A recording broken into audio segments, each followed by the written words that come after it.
오늘 함께 나누실 하나님의 말씀은 에스겔서 22장의 말씀입니다.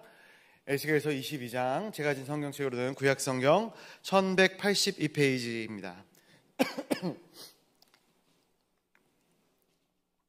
에스겔서 22장의 말씀입니다. 우리 다 찾으신 줄 알고 한 절씩 교독으로 말씀을 봉독하도록 하겠습니다. 제가 먼저 보겠습니다. 또 여호와의 말씀이 내게 임하여 이르시되, 인자야 내가 심판하려느냐, 이 피 흘린 성 심판하려느냐, 그리하려거든 자기의 모든 가증한 일을 그들이 알게 하라. 너는 말하라. 주 여호와께서 이같이 말씀하셨느니라. 자기 가운데에 피를 흘려 벌 받을 때가 이르게 하며 우상을 만들어 스스로 더럽히는 성아, 내가 흘린 피로 말미암아 죄가 있고 내가 만든 우상으로 말미암아 스스로 더럽혔으니 내 날이 가까웠고 내 연한이 찼도다.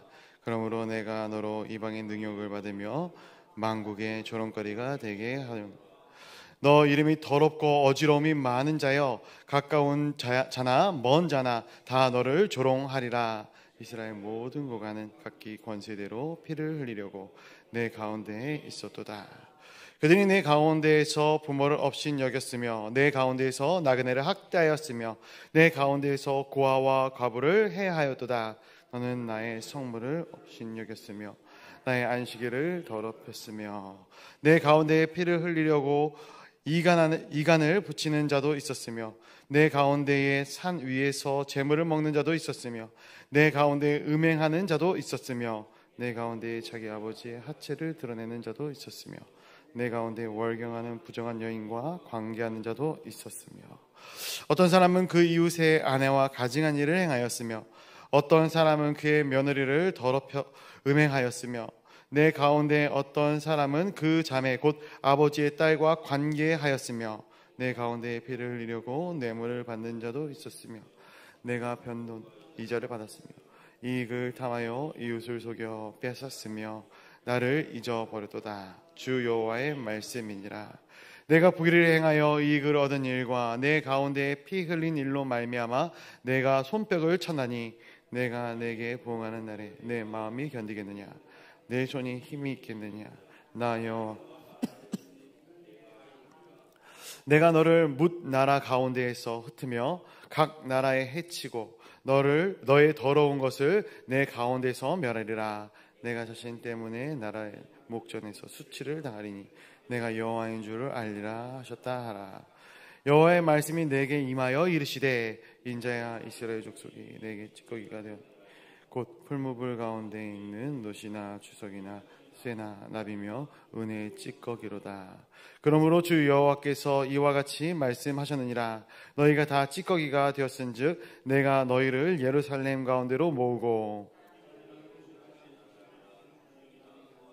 풀무불 속에 넣고 불을 붙여 녹이는 것 같이 내가 노염과 분으로 너희를 모아 거기에 두려 녹이리라. 내가 너희를 모으고 내 분노의 불을 너희에게 불면 너희가 그 가운데에서 녹되 은이 풀무불 가운데에서 녹는 것 같이 너희가 그 가운데서 녹으리니 나 여호와가 분노를 너희 위에 쏟을 줄 너희가 알리라. 여호와의 말씀이 내게 임하여 이르시되, 인자야 너는 그대에게 너는 정결함을 얻지 못한 땅이요 진노의 날에 비를 얻지 못한 땅이로다 하라. 그 가운데에서 선지자들의 반역함이 우는 사자가 음식물을 움킴 같아도다. 그들이 사람의 영혼을 삼켰으며 재산과 보물을 찰취하며 과부를 그 가운데에 많게 하였으며 내 율법을 범하였으며 나의 성물을 더럽혔으며 거룩함과 속된 것을 구별하지 아니하였으며 부정함과 정한 것을 사람의 구별하게 하지 아니하였으며 그의 눈을 가리어 나의 안식일을 보지 아니하겠으며 내가 그들 가운데서 더럽힘을 받았느니라. 그 가운데 그 고관들은 음식물을 삼키는 일이 같아서 불의한 이익을 얻으려고 피를 흘려 영혼을 멸하거늘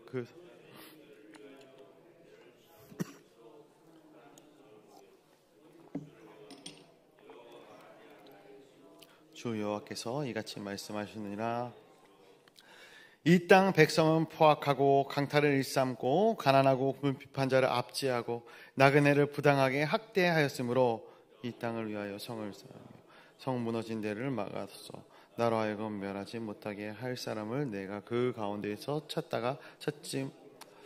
우리 31절 같이 보도록 하겠습니다. 시작. 내가 내 분노를 그들 위에 쏟으며 내 진노의 불로 멸하여 그들을 행위대로 그들 머리에 봉하였느니라.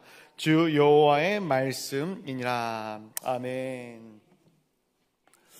오늘도 이 새벽에 거룩한 주님의 존전으로 달려나온 우리 성도님들을 주님의 이름으로 환영하고 축복합니다. 말씀이 우리의 삶의 거울이 되는 줄로 믿습니다. 말씀에 우리의 삶을 비춰보아야 할 것이고, 또 그 안에서 하나님께서 부어주신 은혜와 말씀이 있다면 그 말씀을 조차 우리가 하나님의 선하신 뜻대로 우리의 삶을 돌이키는 것이 얼마나 중요한지 말씀을 통해 보게 됩니다. 우리 1절과 2절 말씀 한번 같이 읽어보도록 하겠습니다. 1절과 2절입니다. 시작.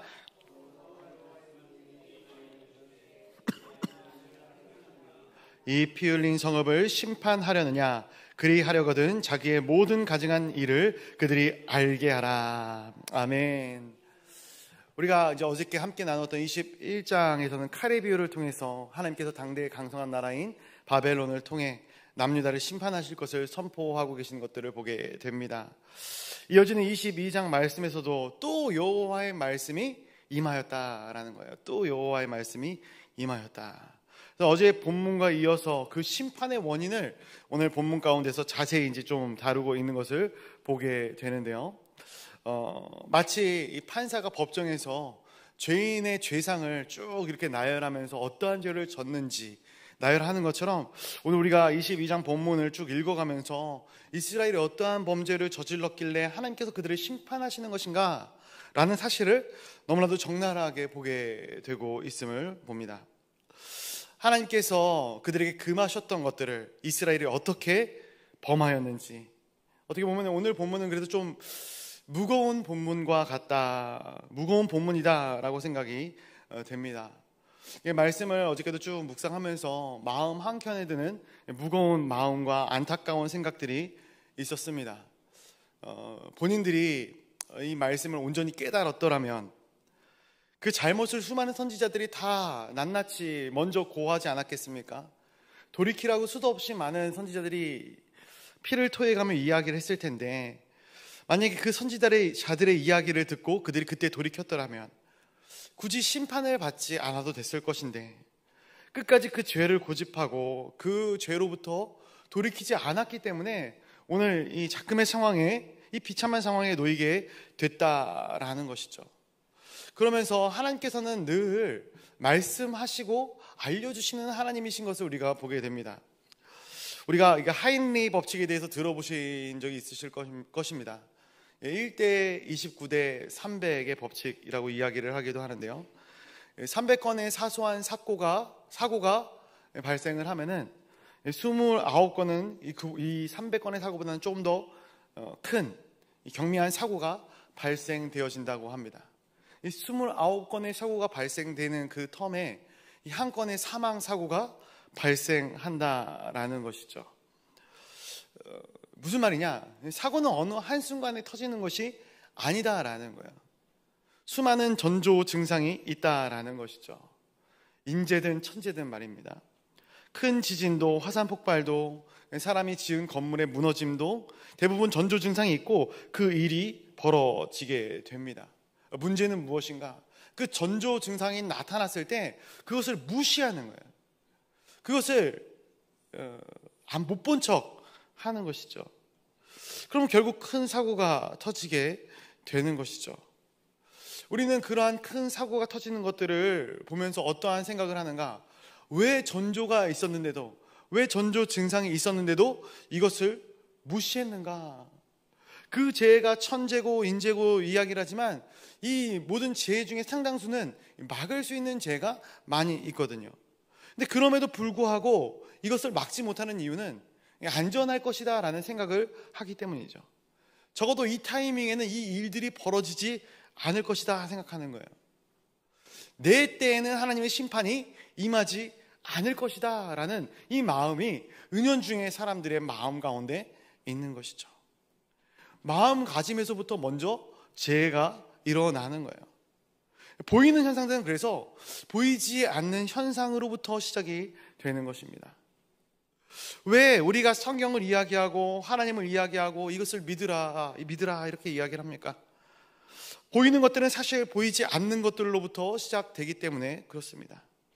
눈에 보이는 것들은 이미 눈에 보이지 않는 것들로부터 진행이 되어졌음을 성경이 증명하고 있습니다. 오늘 본문 말씀 우리가 읽으면서 어떠한 생각이 드시나요? 1절부터 우리 31절까지 쭉 말씀을 읽었는데 이 말씀이 2600년 전에 기록이 되어졌거든요. 근데 이 말씀이 놀랍게도 이 시대에 이 말씀을 선포한다 해도 전혀 위화감이 없어요. 이 시대를 향한 말씀과도 같다라는 거예요. 인간의 부패, 성적인 타락, 공권력의 부패와 공권력의 타락, 이 시대와 크게 다르지 않음을 보게 되는 것이죠. 그때부터 사람들이 이 말씀 가운데 살아 돌이키고 죄를 범하지 아니하였더라면, 죄로부터 돌이켰더라면 이 성경을 굳이 읽을 필요가 있을까? 없겠죠. 죄를 짓지 않는데. 그럼에도 불구하고 우리가 말씀을 읽어야 되는 것, 말씀을 들어야 하는 이유는 무엇인가? 바뀌지 않았기 때문에 그래요. 그때나 지금이나 똑같다라는 것이죠. 결국 오늘 이 말씀 가운데 보니까 크게 두 가지를 이야기하는 거예요. 첫 번째로는 왜 너희가 수치를 당했는지 되돌아보라라는 거예요. 두 번째로는 하나님을 잃어버리면, 하나님을 잃어버린 채 그러한 삶을 살아가면은 똑같은 사건이 계속해서 벌어진다라는 거예요. 첫 번째로 우리가 왜 수치를 당하는가? 왜 수치를 당합니까? 물론 믿는 자들도 수치를 당하기는 합니다. 세상적인 어려움과 고난을 당할 때도 있어요. 그러나 우리가 하나님을 위해 살다가 하나님의 뜻대로 살다가 고난과 수치를 당하면 그것은 영광스러운 일이 되는 것이죠. 선교사님이 이슬람 국가에 가가지고 선교를 하다가 이슬람인들에게 잡혀서 순교를 당했다. 그렇죠? 우리는 그걸 개죽음이라고 이야기하잖아요. 거룩한 죽음이라고 이야기를 합니다. 순교라고 이야기를 해요. 왜 그렇습니까? 그 죽음 자체는 고난과 고통일 수 있으나 그것이 하나님의 영광을 드러내기 때문에 그런 것이죠. 근데 문제는 무엇일까요? 말씀대로 살지 않아서 수치를 당하는 것이 문제가 되는 것이죠. 우리가 하나님의 말씀대로 살 때 겪을 수 있는 고난보다 하나님의 말씀을 떠나 살 때 더 큰 고난이 다가온 것, 더 큰 고난과 이 수치가 다가온다라는 것이 이 문제의 본질이다라는 거예요. 그런데 또 여기서 우리가 한 가지 생각해 봐야 될 것, 알아두어야 할 것은 우리가 하나님을 떠났을 때 당하는 고난, 이 고난 자체도 하나님의 사랑이다라는 사실을 우리가 이해해야 합니다. 솔직히 하나님과 상관없이 살면 이러한 일이 안 일어날 수도 있어요.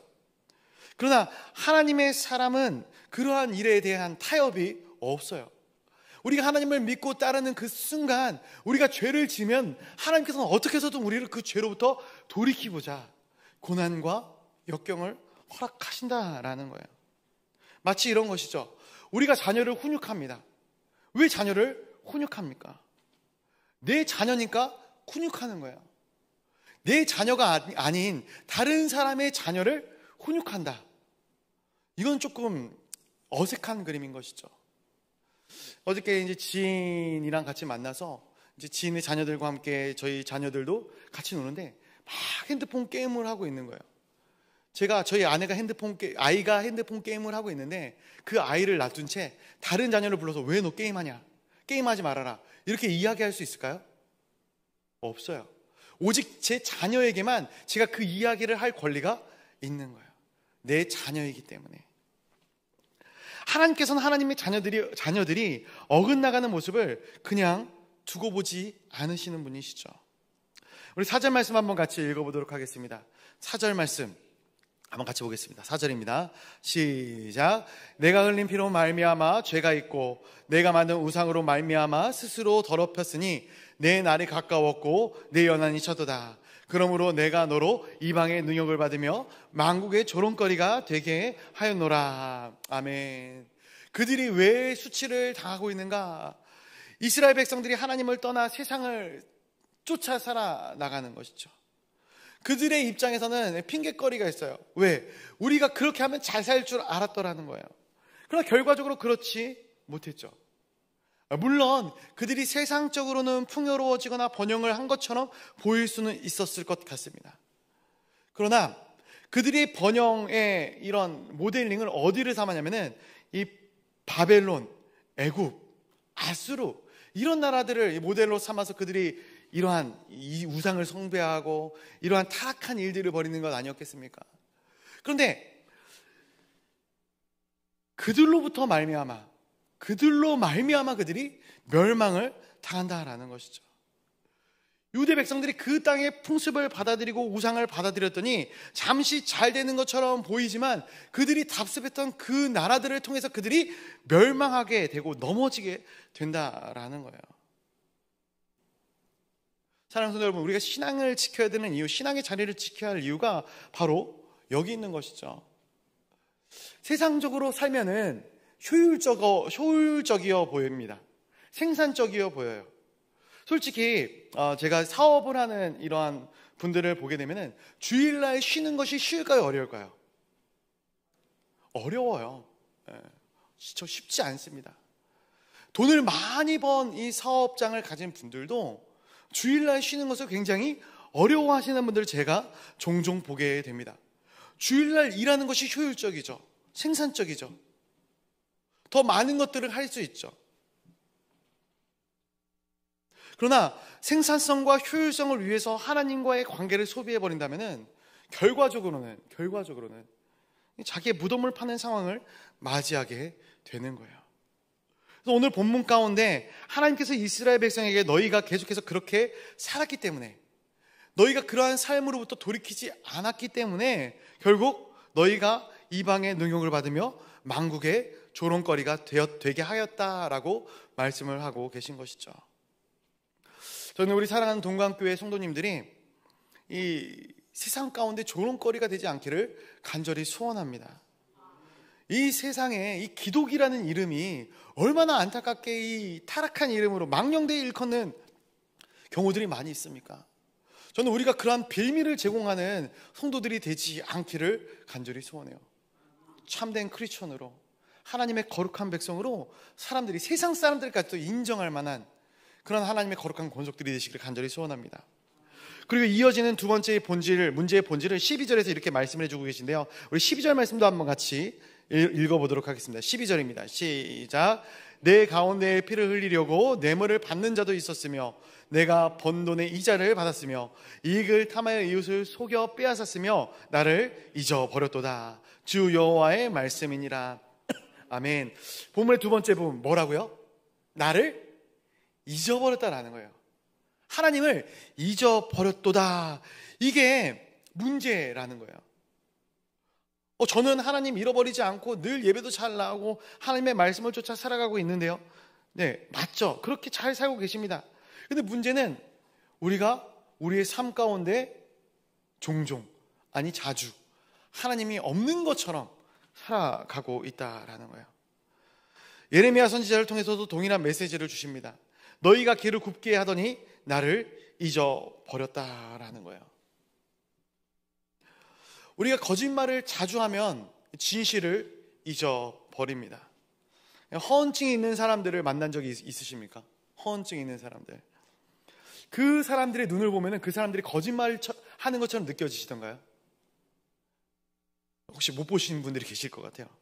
자주 있지는 않는 것 같아요. 제 주변에는 많이 없습니다.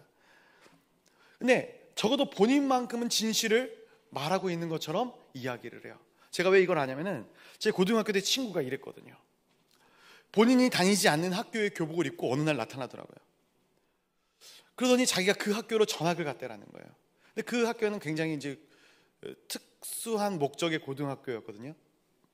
저는 처음에 그 친구가 사기를 친다고 생각을 했는데 그 친구는 자기가 너무나도 당연히 그 학교에 다닌다고 믿고 있었어요.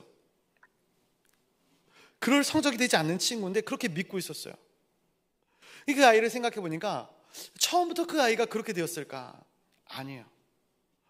본인이 합격한 학교가 창피했겠죠. 마음에 들지 않았겠죠.